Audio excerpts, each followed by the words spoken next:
أعوذ بالله من الشيطان الرجيم. بسم الله الرحمن الرحيم. كيف تكفرون بالله وكنتم أمواتا فأحياكم ثم يميتكم ثم يحييكم ثم إليه ترجعون. آیت 28 سورة بقره. در این سورت مقاصد بسیار بلنده که انسانها مکلف هستند که او اهداف تعقیب کنند. الله بیان میکند که اول موضوع عقیده توحید بود و نظام توحید و صداقت رسول الله صلی الله علیه و اثبات رسالتش، احکام و قوانین سیاسی، اجتماعی، خانوادگی، مختلف قوانین الله بیان میکند و حکم سیوم جهاد فی سبیل الله به خاطر حاکمیت دین الله. کسایی که با شما می جنگن و تجاوز میکنن بجنگین. و انفاق فی سبیل الله، در راه الله به خاطر ترقی و ثبات امنیت حکومت و مردم باید انفاق شود، مال مصرف شود. در آیات قبلی الله متعال این را بیان کرد که قرآن کتاب الله است، در این شک شبه نیست و معجزه است. پیامبر خاتم النبیین از جانب الله روان شده. نشانه حقانیت خاتم النبیین ای است که قرآن را آورده که معجزه است. قرآن اگر شما میگین قرآن کلام الله نیست، مثلش بیارین. وقتی که نمیتونین، از این فهمیده میشه که از توان انسان بالاست. وقتی که یک انسانی او را بر شما بیان کرده، از این فهمیده میشه که او انسان عادی نیست، رسول است، نبی است. اگر نه شما انسان هستین، خیلی بیارین مثل قرآن. و قرآن در بسیار ابعادش معجزه بود، در فصاحت و بلاغت الفاظش، اخبار تاریخی که از گذشته گپ میزنه، اخبار غیبی، ایجاز اخبار غیبی از آینده گپ میزنه. انشاءالله باز میاد ما را بیان میکنیم. این تاریخیش همی که حال از آدم علیه السلام گپ میزنه که آدم علیه السلام الله آفرید. و ایجاز تشریعی تقنینی قوانینش معجزه است در همه ابعاد زندگی انسان. حتی ایجاز ساینسیش که حال علما بیان دارن که کائنات آفرینشش، ایجاد هستی، وحدت هستی، کائنات چطور خلق شده، مختلف. بس قرآن معجزه است، کسی مثلش آورده نمیتونه. بشارت داد کسایی که قرآن قبول ندارد اونا را با آتش ترسان که خود را نگاه کنن. آتش برای کافر آماده شدگی است. بشارت داد بر مؤمنین کسایی که ایمان میارن جنت ها و نعمت هاست، به شرطی که عمل صالح داشته باشن، مطابق ایمان عمل کنن. تنها عقیده سبب نجات نمیشه. باز الله حکمت بیان مثال ها را بیان کرد. الله مثال بیان میکنه. چرا؟ به اینی حکمت، به اینی خاطر، به اینی خاطر. فاسقین صفاتش را بیان کرد که ینقضون عهد الله، عهد الله را مشکنانند، پیمانی که کردن با امرای الله. عهدش چی بود؟ امر و نهی الله. الله چیزی که امر کرده او را عملی، چیزی که نهی کرده اجتناب کن. ولی فاسق منافق کسی است که عهد الله را مشکنانه. و یقطعون ما امر الله به یوصل، چیزی که الله امر به وصل کرده او را میبرد، صله رحمی و غیره، فساد میکنه در روی زمین. اینا منافقین است. در صفات مؤمنین در سورت رعد میاد که یوفون بعهد الله من بعد میثاقه، وفا میکنن و یصلون ما امر الله به یوصل، وصل میکنن آنچه که الله امر کرده وصل شد و فساد در روی زمین نمیکنن. و مخالف ازی در سورت چیز آمدگی سورت رعد. مثلا شما سورت رعد سپاره چند سعی کنین؟ 13 آیت 19 و 20. در آیت 20 الله می فرماید افمن یعلم انما انزل الیک من ربک الحق کمن هو اعمی انما یتذکر اولو الالباب. کسی که می فهمد که آنچه که نازل شده به تو از جانب ربت حق است، باور داره که قرآن حق است. کمن هو اعمی، آیا این مثل کسی شده میتونه که کور است؟ کور یعنی باور نداره که از جانب رب است. این دو برابر نیست. یک کسی قرآن قبول داره، یک تا نداره. این دو هیچ. کسی قرآن قبول نداره و کور است. کور کرام از گنگ در آیت قبلی گفت انما یتذکر اولو الالباب. این پند و نصیحت قبول میکند روشن فکرها. روشن فکرها کسایی که عقل صاف سلیم دارند. کیستن؟ الذين يوفون بعهد الله، فاسق کی بود؟ فاسقین و ما یضل به الا الفاسقین الذين ينقضون عهد الله. اونا عهد و پیمان الله را نقض میکند. مؤمنین اولو الالباب چی میکنن؟ یوفون به عهد الله، وفا میکنن به عهد و پیمانی که الله نازل کردگی است. امر و نهی الله، حلال و حرام، اسلام از او تعبیر میشه به اسلام، به این وفا میکن. ولا ينقضون الميثاق، وعده خدا نه نقص نمیکنن، نمیشکنانن. کدام وعده و پیمانی با امرای الله کرده، با امرای مخلوق کرده، نمیشکنن. ولی فاسق کی بود؟ منافق. منافق چی میکردن؟ ینقضون عهد الله، وفا نمیکردن. و دیگه خب دیگه این مؤمنین دیگه صفتش چیه؟ والذین یصلون ما امر الله به ان یوصل، وصل میکنن آنچه که الله امر کرده با وصل شدنش که انجام بدین. فرض از فرایض است، صله رحمی از خویشاوندی، اینا وصل میکنه. منافق فاسق چی بود؟ یقطعون ما امر الله به ان یوصل. چطور مقایسه ای الله بیان میکنه. و یخشون ربهم، میترسن از رب خدا، از عذابش. و یخافون سوء الحساب، و میترسن از بد حساب. دیگه صفاتاشون هم بیان میکنه. والذین صبروا ابتغاء وجه ربهم، صبر میکنن به خاطر رضای الله. و اقاموا الصلاة، پابندی میکنن به نماز.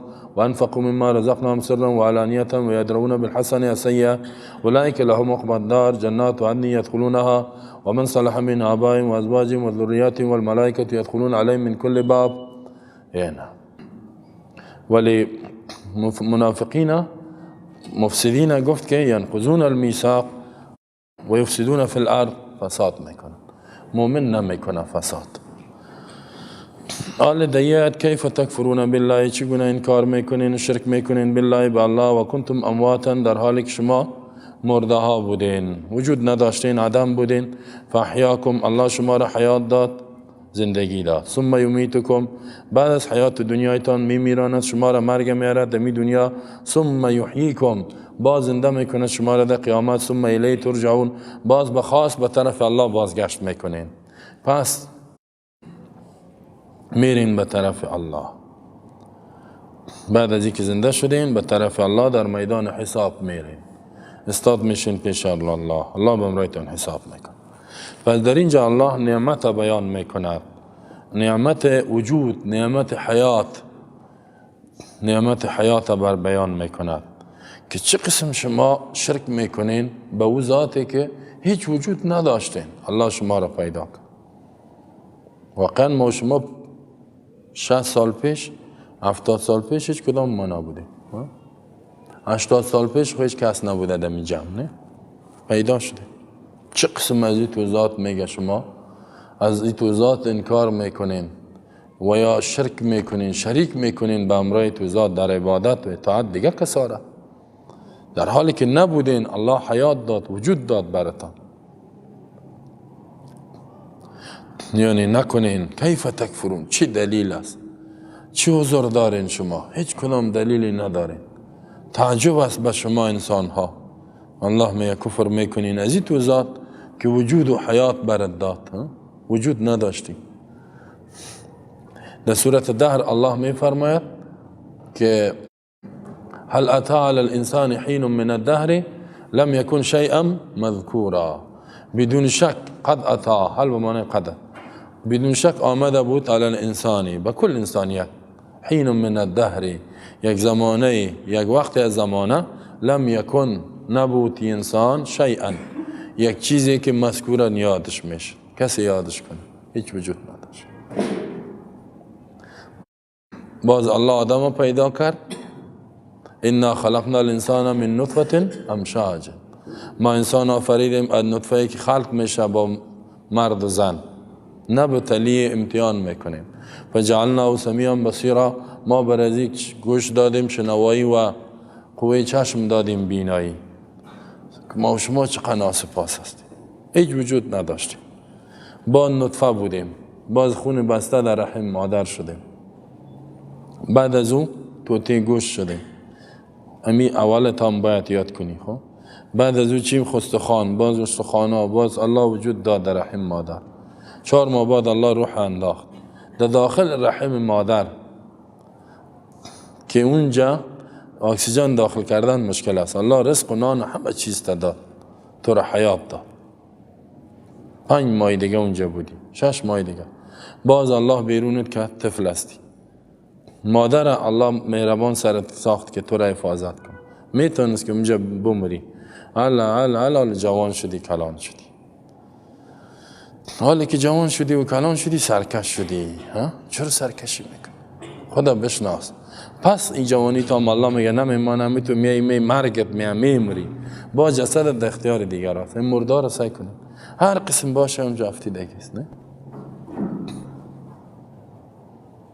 الله میگه چرا تکبر میکنی؟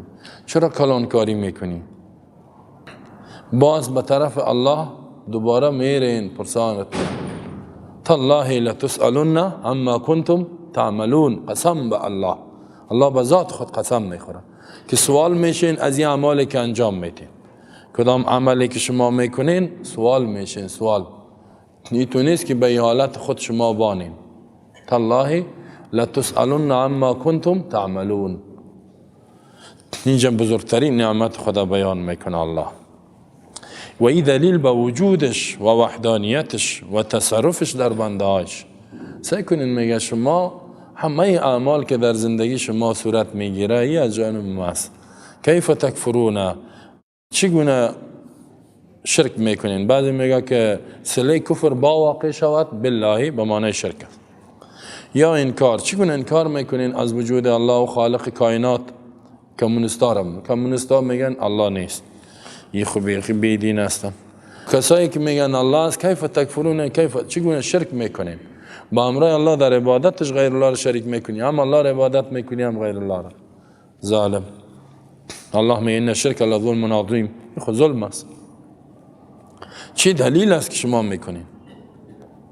و کنتم امواتا، در حالی که شما اموات بودین.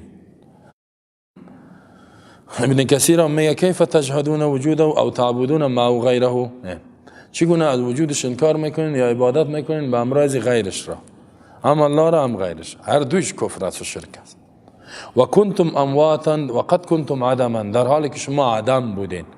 اموات موت با بالای چی هم استعمال میشه؟ نیستی که هیچ نباشه انسان. فاخرجکم الی الوجود، الله شما را به وجود آورد. در دیگه سوره الله می فرماید ام خلقوا من شیء ام هم الخالقون، آیا اینا از یک چیز خلق شدن یا خودشان خالق هستند؟ ام خلقوا السماوات والارض، آسمان ها را اینا پیدا کردن؟ خودشان پیدا شدن؟ نه، انسان وجود نداشت. پیشتر آیت خواندیم و یک آیت دیگه هم است که الله می فرماید و آیت لهم الارض المیته، در سوره یاسین. نشانه است از برای وحدانیت قدرت الله لهم، از برای انسان ها الارض المیته، زمین و منطقه خشک. میته اینجا به معنی خشک میگن. احییناها که ما حیاتش میتیم، این زمین سبز میسازیم. و اخرجنا منها حبا، و بیرون میکنیم از زمین دانه ها را، گندم، جو، جواری، لوبیا، نخود و غیره میوه ها. فمنه یأکلون، بعض از زیر اینا میخورن. اموات غیر احیا، یعنی موت با بالای عدم هم استعمال میشه. عدم بودین، هیچ وجود نداشتین. فاحیاکم، الله شما را زنده ساخت. الله شما را چی کرد؟ حیات داد. حیات چی هستی؟ حیاتی که در دنیا است، یعنی در رحم مادر میایی تو در دنیا. ثم یمیتکم، بعد از شما را میمیراند، یعنی بعد از حیات دنیا. در سوره ملک الله می فرماید تبارک الذی بیده الملک و هو علی کل شیء قدیر الذی خلق الموت والحیات، آن ذاتی که مرگ آفرید، حیات آفرید. لیبلوکم، تا که شما را امتحان کند. ایکم احسن عملا، کدامتان بهترین است در عمل، کی زیبا عمل میکند. مرگ و زندگی به می است، حیات به می است. ثم فاحیاکم، شما را حیات داد در دنیا. اول آدم علیه السلام از خاک آفرید، بعد از او ما و شما را از نطفه. انا خلقنا الانسان من نطفه. یا ایها الناس ان کنتم فی ریب من البعث فانا خلقناکم من تراب. در دیگه جای الله تفسیر میته، توضیح میته. اگر شما شک دارین در قیامت، ما شما را از خاک پیدا کردیم. ثم من نطفه، ثم من علقه، ثم من مضغه، بعد نطفه و علقه میتو. سورت حج و سورت مومنون که ببینیم. این اینجا حیات دادتان شما را، اولش با ثم یمیتکم، بعد از این ثم به زمانه یک چند وقت تیر میکنین، بعد از جوانی بعد پیری، ثم یم با مرگتان میاد، میراند شما را الله، سر به خود نمیمری، الله مرگ میاره با بالای. و ما کان لنفس ان تموت الا باذن الله، هیچ نفس نمیتونه که بمرد مگر به اذن الله، به حکم الله، به اجازه الله، به فرمان الله میمری، کتابا مؤجلا، وقت معین. سر به خود نمیمریم ما، حیات ما به اختیار خود ما نیست. باشه ما چقدر تمدیدش میکنیم، هر کدام ما یقین که 1000 سالم تیر شد میگیم نه کم دراز کرده بود، دراز کرد، نیست به اختیار ما. مرگ ما به اختیار ما نیست. ثم یمیتکم، باز میراند شما را الله. ثم یحییکم، وقتی که مرگ آورد با بالای ما الله، بعد از این چی میکند؟ که مردیم. ثم یحییکم، بعد از این مرگ که مردیم در قبر اینا چند وقت می باشیم یا در زیر زمین، حیات زنده میکند الله شما را. در کجا؟ در آخرت، بعث بعد الموت، از قبرها شما را میخیزد که خیستان حیاتتان داد. ثم الیه، بعد از او باز خاص به طرف الله ترجعون، بازگشت میکنین، یعنی میرین پیش الله به حساب کتاب. یوم یقوم الناس لرب العالمین، پیش رب العالمین استاد میشه و از ذره ذره اعمالتان پرسان میکنه. این آیت مثل از این آیت است. مفسرین میگه عبدالله ابن مسعود و غیره که ربنا امتنا اثنتین و احییتنا اثنتین فاعترفنا بذنوبنا فهل الی خروج من سبیل. در روز قیامت چی میگن؟ امتنا اثنتین، مرگ آوردی 2 مرتبه، یکیش نبودیم، بعد دنیا آمدیم، باز مردیم، بعد از حیات یک مرگ، پیش از حیات اونم کنتم امواتا که وجود نداشتی. امتنا اثنتین و احییتنا اثنتین، حیات دادی 2 مرتبه، کدام است؟ حیات دنیا و حیات آخرت. خب کافر اونجا اقرار میکنن 2 دفعه مرگ آوردی، 2 دفعه حیات دادی. خب چی میخواین؟ فاعترفنا بذنوبنا، حالا با گناه ما اعتراف کردیم. کافران حالا اعتراف کردیم، میگه فهل الی خروج من سبیل، از کدام راه بیرون راه که از آتش برایم؟ الله میگه وجود ندارد، حال جای شما در آتش است. آخرت روز توبه نیست که اونجا توبه و پشیمانی کنیم. هیچ توبه خواسته نمیشه، نه ایمان قبول است نه دیگه. پس در اینجا عبدالله بن مسعود میگه اینمی 2 حیات، یکی که نبودین باز. مثلا از عبدالله بن عباس عطا روایت میکنه کنتم امواتا امواتا فی اصلاب آبائکم، در پشت پدرایتان، لم تکونوا شیئا، هیچ چیز نبودین، حتی خلقکم، تا اینکه شما را آفرید. ثم یمیتکم موتة الحق، مرگ حق میاره. ثم یحییکم حین یبعثکم، وقتی که شما را دوباره زنده میکند. باز میگه قال هی مثل قولی تعالی امتنا اثنتین و احییتنا اثنتین، یعنی مثل اینمی است.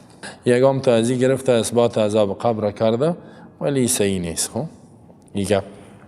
این طور میگن که این بسیار ضعیفه، این طور روایت از صحابه هم نامده، خب ضعیف روایت است. این طور میگن کیف تکفرون بالله و کنتم امواتا، چگونه کفر میکنین در حالی که شما مرده ها بودین. فاحیاکم، میگه شما را زنده میکرد الله در دنیا. ثم یمیتکم، بعد میراند شما را. ثم یحییکم فی القبر، بعد قبر زنده میکنه، عذاب میته.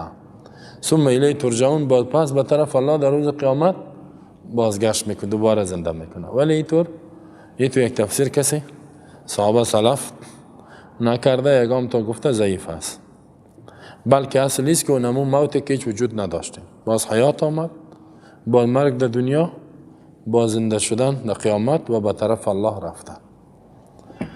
هرچه عذاب قبر دیگه دلایل است، دیگه دلایل میاد در قرآن است، در حدیث است، در قرآن است، در حدیث است که الله بیان میکند یثبت الله الذین آمنوا بالقول ثابت فی الحیات الدنیا و فی الاخره.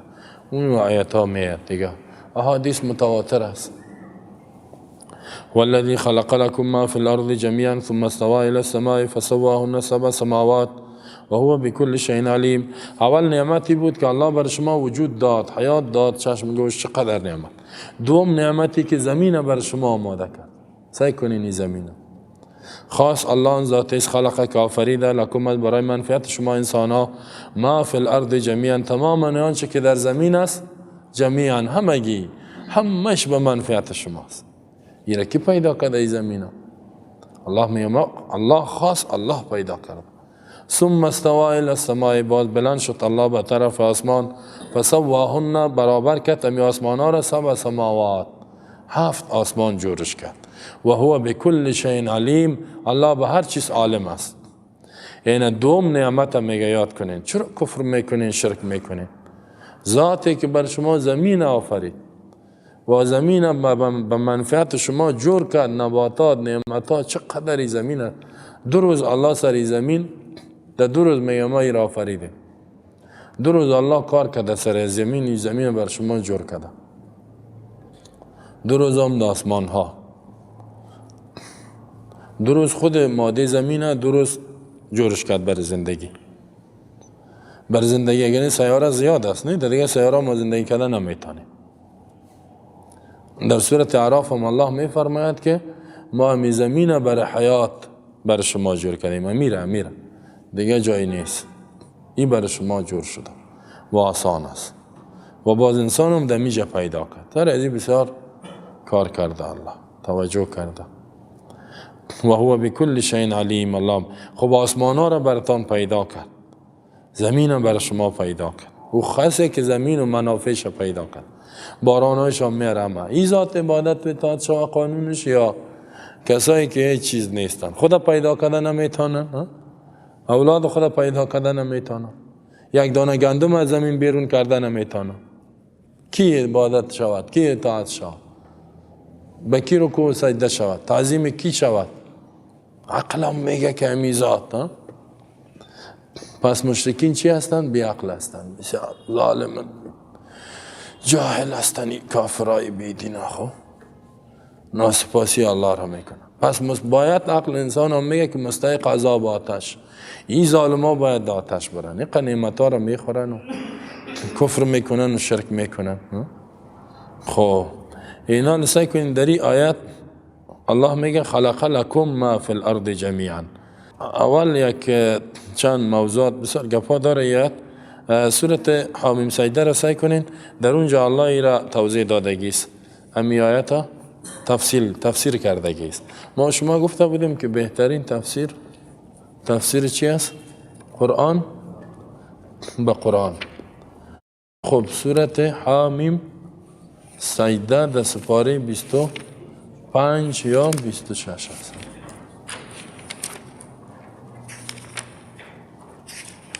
سپاره 25 این آخر سپاره 24 است. آخر سپاره 24 در این بعض نام عزیز سورت فصلت در این قرآن ما فصلت نام داره، بعض جا حامیم سجده و مختلف نام ها داره. الله در اینجا می فرماید که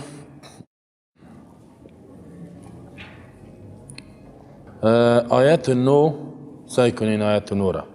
قل اینکم لتکفرون بالذی خلق الارض فی یومین وتجعلون له اندادا ذلك رب العالمین وجعل فيها رواسي من فوقها وبارك فيها وقدر فيها أقواتها في 4 أيام سواء للسائلين ثم استوى إلى السماء وهي دخان فقال لها وإلى الأرض ائتيا طوعا أو كرها قالتا أتينا طائعين فقضاهن 7 سماوات في يومين وأوحى في كل سماء أمرها وزينا السماء الدنيا بمصابيح وحفظا ذلك تقدير العزيز العليم.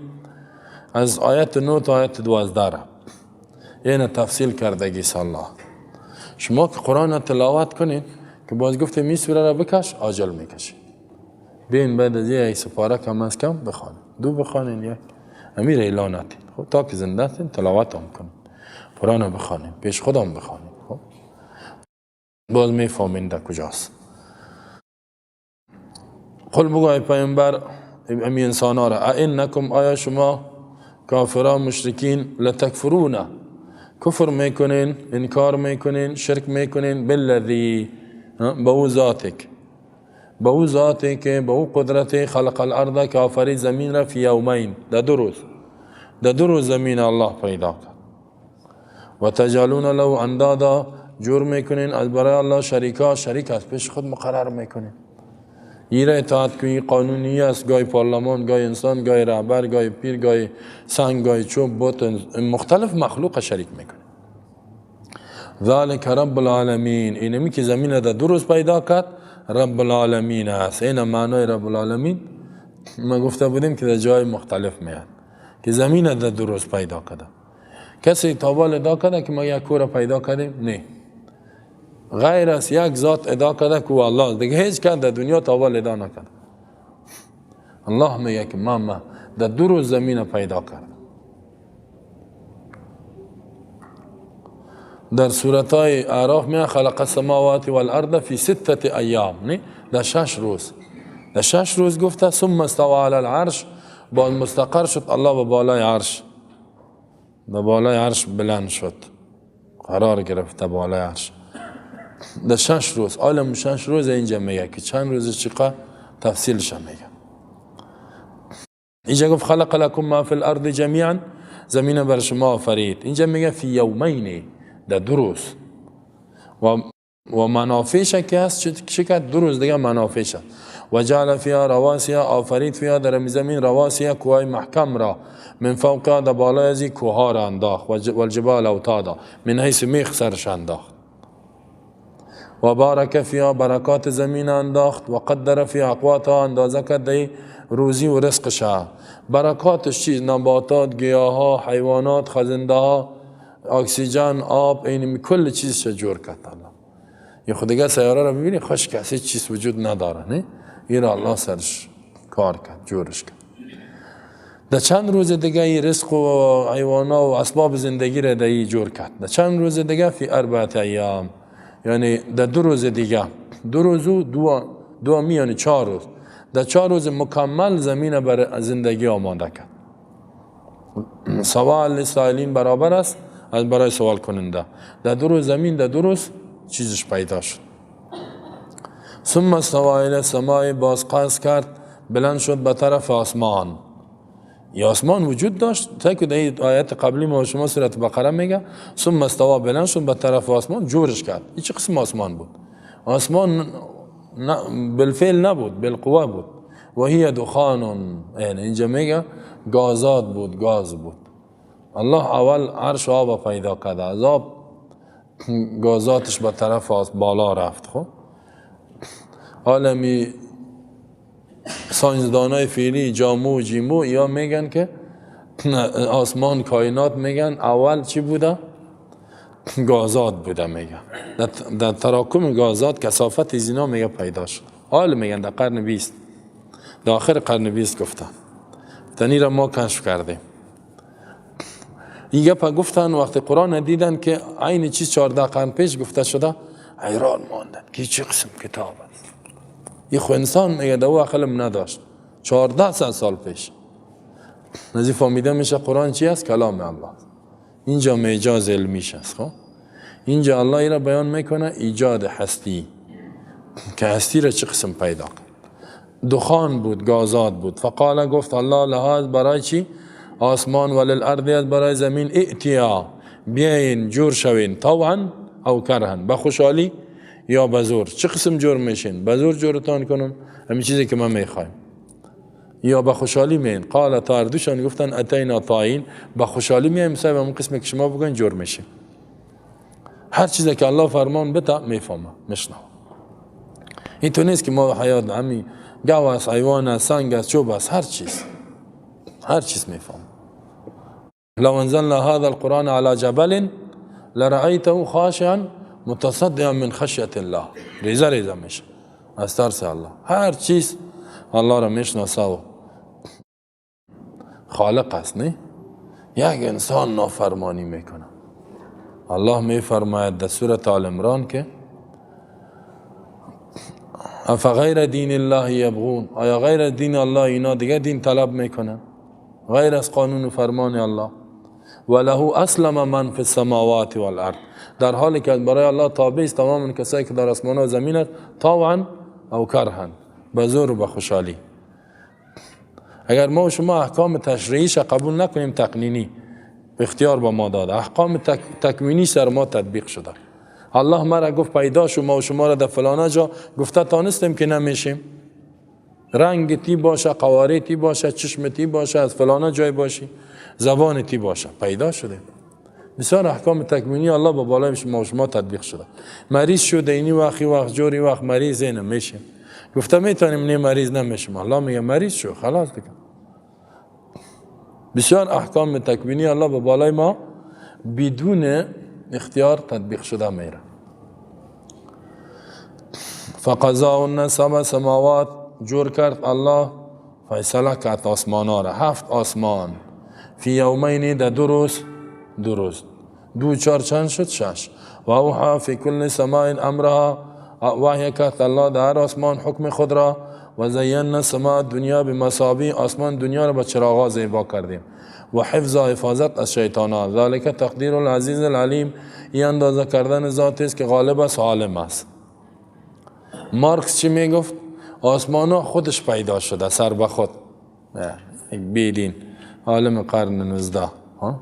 مارکس کار یهودی، ما چم سر دین یهودیت سر از چی تجاوزات شده بود، آمد بیخی دین انکار کرد، کلان که شد گفت دین افیون ملت هاست، زهر و تریاک است، کل دین رد کرد، نه یهودیت امان نه نصرانیت امان، گفت خالق وجود نداره. پرسانش کردن که آسمان ها، گفت از قدیم وجود داشت، کس پیدا نکردنی، خیلی انسان ها چطور میشه؟ این گفت خودش تصادفی پیدا میشه. گفتم بخیر بیعقل هستی تو، تصادفی کدام چیز است؟ ما اینجا میریم یک 10 منزله را میبینیم، میگیم اوه، یا کسی که بیا میگه چی انجینری داره، بگم انجینر نداره، خودش پیدا شده، خودش هم تو جور شد، کسی قبول میکنه؟ این آسمان ها را سعی که نظم نظام است که سیارات، میلیون ها سیارات به یک نظم روان است. دیگه انسان تصادف نشستش سعی که 7 میلیارد انسان است، 7.5 میلیارد. این یکی دیگه فرق داره، نه در تصادف خود نظم نیست. اگر 1000 چوکی را از اونجا انداختیم که قسمی بود، میگن تصادف. اگر می تو منظم در زیر کوچه چوکی ها باشه، یا کسی بگه می تصادفی جور شده که عقل قبول میکنه؟ بسیار بی عقل آدم بوده مارکس. خب مارکسیزم، کمونیستایی که با اینجا تجاوز کردن در افغانستان چی میگفتن؟ افغان نوین، افغانستان نوین، انسان نوین که وفادار به دوستی افغان شوروی، لنینیزم، مارکسیزم، کمونیزم باشه. این رای آدمای رئیس جمهور سابقه که روسا را آورده بود تموم میگفت. لنینیزم، مارکسیزم، مارکس هم عقیدهش و کسایی که عقیده را هستند. انسان سعی قدرت الله را اینجا را ما را اگر بگوید دینه قجا 1 لک فرق جور کو نمیتونیم، نه هر قدر 1 لک که یک شد دیگهش فرق کنه. 1 میلیارد فرق انسان میتونه در قجای جور، 7.5 میلیارد فرق است. 10 میلیارد دیگه داینده بیا هم جایش فرق داره، 100 میلیارد دیگه هم تیر شده باشه فرق داره. قدرت الله، عقل انسان میگه والله که الله وجود داره. تصادف چی میکنه؟ کمونیست بی عقل جاهله، تصادف هست میگه. آل علم ساینس 1000 دانشمند فعلا کافر مسلمان نه میگن هیچ چیز در دنیا تصادف نیست. فعلا فیلمای خدا نانداخته رایست، هیچ چیز میگه کلش با یک نظم حرکت میکنه، کلش قبول دارن که قوت خالق هست، ولی اینقدر میگن که ما قانونش خودمون عملی نمیکنیم، قانونش قبول نداریم خودش داریم. این تو میگن باز هم کافر هستی، قانونش قبول نداریم خودش داریم. این چه قسم شد؟ خودش داری و قانونش قبول نداری؟ پس در اینجا الله می فرماید که پس شما دیدین که خلق السماوات فی 6 ایام ثم استوى علی العرش. الله خلق لکم بر نفع شما، لام بر منفعت، ما فی الارض. کمونیستا از این آیات همین آیات های متشابه یعنی معنا رو نمیتا. یک استدلال دیگه کرده بودن، یکی خوب با کافر بودن ولی باز چی میگفتن؟ از این میگفتن ما عقیده مارکس همی بود که کل همی زمین مشترک است. او عقیده یکی گفت خالق نیست، دیگه مارکس گفت که همه چیز مشترک، کمونیسم نظام اشتراکی. چون که این کمونیسم در عکس العمل در برابر چی بود؟ در برابر کاپیتالیسم بود، نظام فیودالیسم سرمایه داری. اونا بسیار ظلم میکردن. 16 سال سر یک کسی کار میکرد 5 روپیه میداد، به ما اندازه که یک نان بخره، گشنگی سیرام نشه. بسیار ظلم میکرد. مینیس برده همی کارگرها بودن، کارگر و کارفرما. اینا خیستن اونجا گفتن میخواین که ما میخوایم که زندگی اقتصادی شما را مساوی کنیم. زنده باد کمونیسم، اقتصاد، مساوات اقتصادی، کار به اندازه توان، مصرف به اندازه ضرورت. کارت به اندازه توان، مصرف هر قدر که میکنی داده میشه. تا وقتی گفت رئیس جمهور پلو گوشت خوردن نمیتونه که چپ راستی و دیقان نخوره. او مردم گفت که بخی چون یک دیگه سعی کردن، گفتن ولی خواب میدیدیم، این خوابای ما اگه با چطور کنیم؟ گفت میفهمین چطور میرسین به این اهدافی است که کل اقتصادش یک قسم میشه. کار به اندازه توان، مصرف هر قدر که میکنی برای داده میشه. اوه ولی چقدر خوب. مثلا توان ما 4 ساعت کار است، کل مصارفم داده شوه. یه خو کلی که میخواه. یه اصلی شعارهای خیالی بود. خب خیال بود ولی مردم فریب دادن. مردم گفت چطور کنیم که به می هدف برسیم؟ سعی کنین کمونیسم. خب گفت 3 چیزا شریک کنین.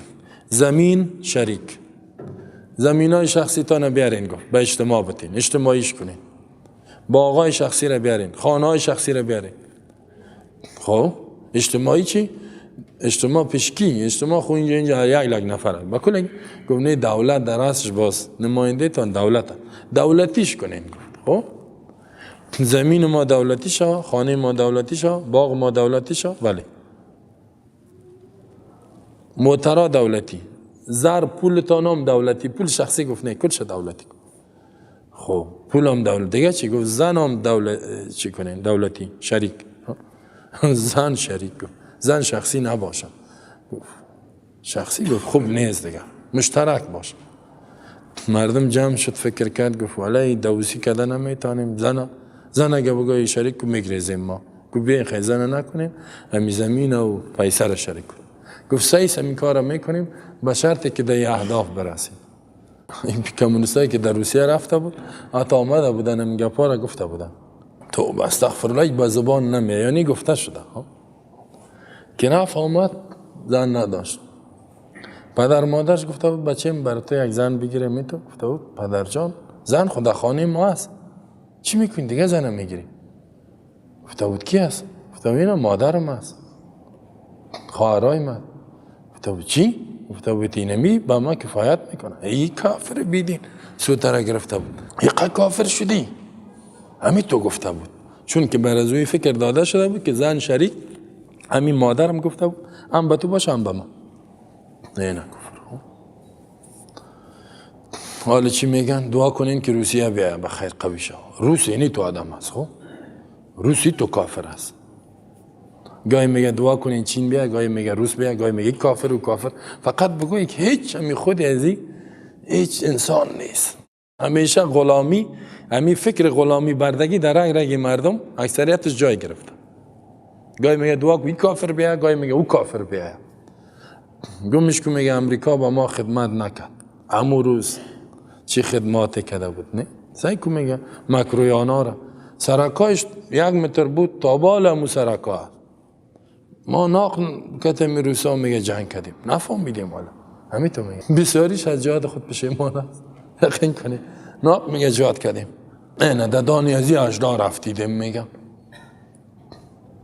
میگه این خونخور است، این تو میکشید که خونت نبرایه. این تو میگه قسمی میکشید که خونت نبرایه.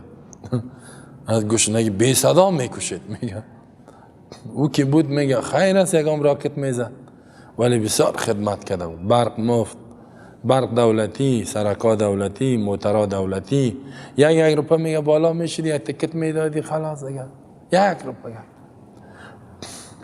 همه چیز دولتی بود، پانتونا دولتی، شفاخانه دولتی. این بیدین آمد میگه کلش خصوصی ساخت، پانتون خصوصی، مکتب خصوصی، شخصی، ها، شفاخانه خصوصی، موترای سرویس گم شد میگه 10 روپه و 15 روپه شد. سایکو این ظالمه همو بیا فقط بگه که 24 ساعت دو فکرشان در اشکم میشن. اشکم در کجا سیر میشه؟ کی اشکم سیر کنه اونمو بیایه یک کمی چرب باشه اشکم میشه. این مردم بیخی اشکم پرست شدن. اکثریت مردم من در مجلس ها که میشنم گاهی میگن روس قربانشم، گاهی میگن چین قربانشم، گاهی میگن امریکا شم. هیچ یک مسلمان نمیگن. یک مسلمان من نشنیدیم. باز میگه خدمت کرده. چی میگفتن؟ میگفتن خلق لکم، خو زمین مشترک، این مشترک چرا؟ میگفت الله میگه پیدا کردیم لکم برای کل شما آنچه که زمین جمعیاً این زمین مشترک است. میگه خدا میگه مشترک، تو میگه میای شخصیش میکنی. این تو استدلال میکنن در حالی که این گپ نیست. او بیعقل برای منفعت هر فرد تان این حالی چطور میشه که کاربار هر کس زمین میخره کار میکنه. ولی یا خواستن که اقتصاد مساوی کنن، یقین کنین زمین های مردم گرفتن دیگه و دیگه را که باشی تو میکنیم. چی کردن؟ کل چیز دولتی شد. بعض مردم جیره خور شد. مردم که گفت خانه بته نه، وزیرا و اینا موتر، خانه، نان، پلاو، هر چی چپ راستی همون چپ راستی. حتی نانشون جیرگکی شد. یک روز دو روز پشت کوپون و مغازه کوپون استاد میشدن که یک بوجیارد بگیرن. بعد از او باز گفت که اگه اینی عقیده ما قبول میکنی نان میتم، نمیکنی نانم نمیتم. زمینم نداری، نانم دولت بتا. اینا لگه تابیش نشی خود نان نمیتید میموری از گشنگی. ای تو کار کرد، ای تو ظلم کرد. لینن حکومت گرفت در سال 1917 در قرن 20 حکومت گرفت. از تزار شوروی هم شاه داشت، شاهی بود. حکومت گرفت چنان ظلم کرد. حتی اطفال از مادر جدا میکردن که ایره شیر نتا دیندار تربیش نکنه، بی خدایی را میفتن خدا نیست. یکم اطفال که تربیه میکرد نان میگه برش میورد مسلمان ها را میگفت این نان کی برات داد؟ میگفت خدا. یک سلیده بیخ گوشش میزد. خدا؟ امیر کی آورده؟ عقل داری یا نه؟ با میگه خدا آوردی. چون تو خدا میگی نانم من میارم باز میگی خدا دا. بازو دیگه چپ میکرد بیچاره. حالا یک دلیل دیگه بگه بیخی چپش میکنم میزنم. میگفت این نان کی برات داد؟ میگفت خدا. چپ میکرد میزن. این تو کافر هستن. خب همین عقیده یک کس فکرش بفهم. ظالم ترین روی زمین همونا بودن، ظالم ترین. حالا دیگه پیش نمیرم که وقت ما را میگیره. خب باید بشناسین همین مردم ها را. نه گروپ های زیاد هست، همیالی هم هستن. حالا باز روس آمدن نیروهای خود در تاجیکستان زیاد کرده و اینجا ارتباط گرفته که طالبا و که اینا میخواه که آینده امریکا که میره ما پس بیایم. بسیار امیدوار شده. یقین کنه پس امیدوار شده که بیایم میخواه که اشغال کنه. روس اینجا اون روز اخبار گفت که نیروهای خود در تاجیکستان زیاد کرده رای تیارا و اینا که میانده گپ شد دیگه عاجل بیا امریکا رو بگه برو دیگه گپ تو خلاص. نوبت مشد، نوبت تکان کردن. گاهی اون میایی گاهی میره او. ما هیچ، ما در جمله انسان نمیریم پیش از اونا. حالا خودش میگه که طالبا تماس برقرار کردیم، جور میگه که ما میگه خب که جور آمد با چی میکنی؟ میکشه میدیگه برن ما خود ما میفهمیم خاک ماست. میگه این نزدیک ماست. امریکا رو میگه بسیار پیش آمدی، برو پس در خاکت برو. این جربان به ما و شما هم دیگه اینجا کسی نداریم که بگه نه این مملکت صاحب داره. این مملکت صاحب میگه نداره.